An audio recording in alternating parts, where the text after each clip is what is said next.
Hello everybody, thank you very much for joining me. I just thought I would give you a quick update on my Oswald Stratocaster that I'm having built by Nick Oswald.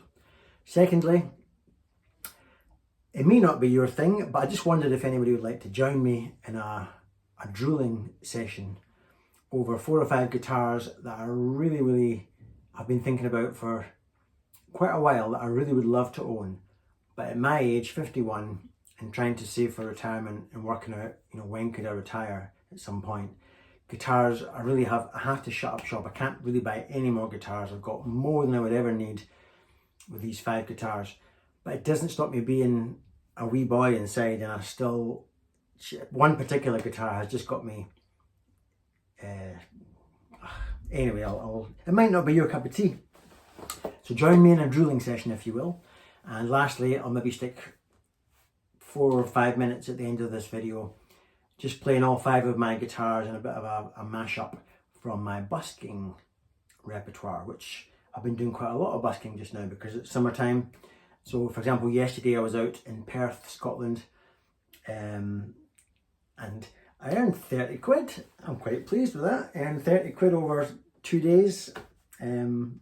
Met people in the street. People came up to me and said, "You're the guy that does the katana videos." So I got 2 people saying hello to me that have seen me from YouTube. Finally, fame. Anyway, let's have a look at what Nick has sent me.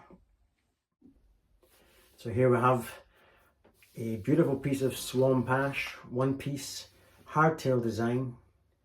It's got the word Paul written on the body, nice deep U-shaped neck it's going to have. Hoping that it'll come out looking not unlike this 50s typical 2-tone Stratocaster, and I'd love it to have some nice heavy relicing on the neck. So very excited about that. Now let's look at the guitars I really want, but in order of importance. So here's the first one. So the first one is a Fender Jazzmaster. Ever since hearing Madison Cunningham about a year ago, I really love her tone. Down-tuned, oh, awesome. Flat wound strings probably, gorgeous. Next one, a Gibson ES 330. I just love them. Despite the fact the neck joins the body at something like the 17th fret, so there's not a lot of neck access. I just love it. Look at that, it's just stunning, and it's not to be confused with the Gibson ES 335. I've got one of those. This is completely hollow, this guitar, and yet weirdly I'm not interested in an Epiphone Casino. It's just practically the same guitar. Could you see me with those guitars? I can definitely see me with the Jazzmaster, down-tuned a tone, plunking away. I would love that. It wouldn't be my everyday guitar, of course. And the Gibson ES 330, I just think it's cool. Barry Cadogan from Little Barry, he has one, and mind you, he makes everything sound great.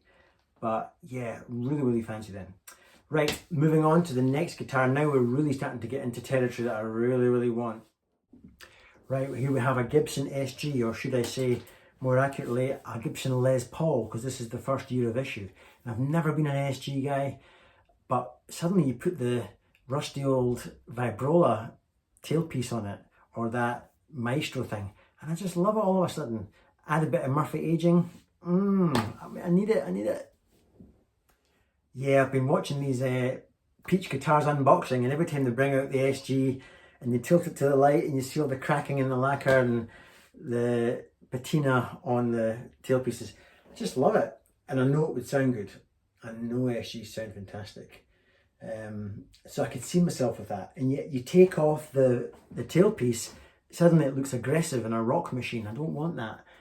Put the tailpiece on it and suddenly it looks kind of artistic and refined and old-fashioned, and I love that. Right, this now brings me on to the guitar that I have been dreaming about for a few years. I don't know why. Barry Cadogan might have something to do with it, from Little Barry. I don't know why, but I just love this guitar with a passion, and yet the guitars I already have, I wouldn't sell any of them for it. It's just, I want it more than any other guitar and I'm thinking I would happily sacrifice all the others you've just seen in favour of this. But how could I do it? Could I work a year longer? I mean, I would love to retire at 60. Could I work till 61, 62 to get this? Would it be worth it for that? It costs £6,000. And you can't really get it any cheaper because it wouldn't be the one I want. So let's look at the guitar so you can see what all the fuss is about. It might not be your cup of tea. Here's the guitar. This, ladies and gents, is a 1954 reissue Gibson Les Paul Custom Black Beauty. Notice it doesn't have the typical gold covered PAF style pickups.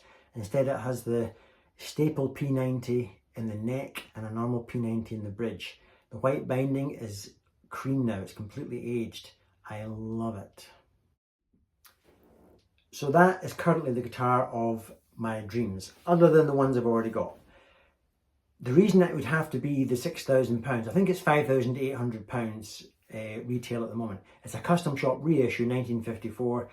I could buy for about £4,500 a normal custom shop Black Beauty, but it would have the PAF, and that'd be wonderful, but it's not the one you want. That's like, well, there's loads of analogies, but at my age, I'm not going to get the one I almost want. I'd want the one I want. And an original version would be astronomical money. So it really has to be custom shop. They don't issue them very often. There's a few being sent out to retailers at the moment. I could buy it right now in peach. But you know, you have to think about £6,000 for a guitar. £6,000. I mean, at 51 years old, which is the age I am, I have to think about my retirement. I could look at pension and think, could I take tax-free cash and maybe use that to do, but I really don't know if I'll ever own that guitar. But it's nice to have something that you want. So that's what makes me tick at the moment, looking at that guitar and wishing it was mine. And that's probably a healthy thing, and yet it'd be unhealthy, I think, to spend the money on actually owning it, because £6,000 could do a lot for my retirement, not buying another guitar that I just do not need. If I was 21, I'd buy it and go into debt for it. But I'm not 21, and I have to grow up at some point, I suppose. So I hope you enjoyed drooling with me. I wonder if these guitars were your cup of tea, or if I'll get comments saying, oh, your taste is up your arse. I don't know. But those are the guitars that I love at the moment. Let's have a quick mashup with 5 other wonderful guitars that I would never sell to own any of the guitars you've just seen, because I love them all. So here's a quick 4-minute, 5-minute mashup from my busking repertoire. Hope you enjoy it, and I will see you in the next video.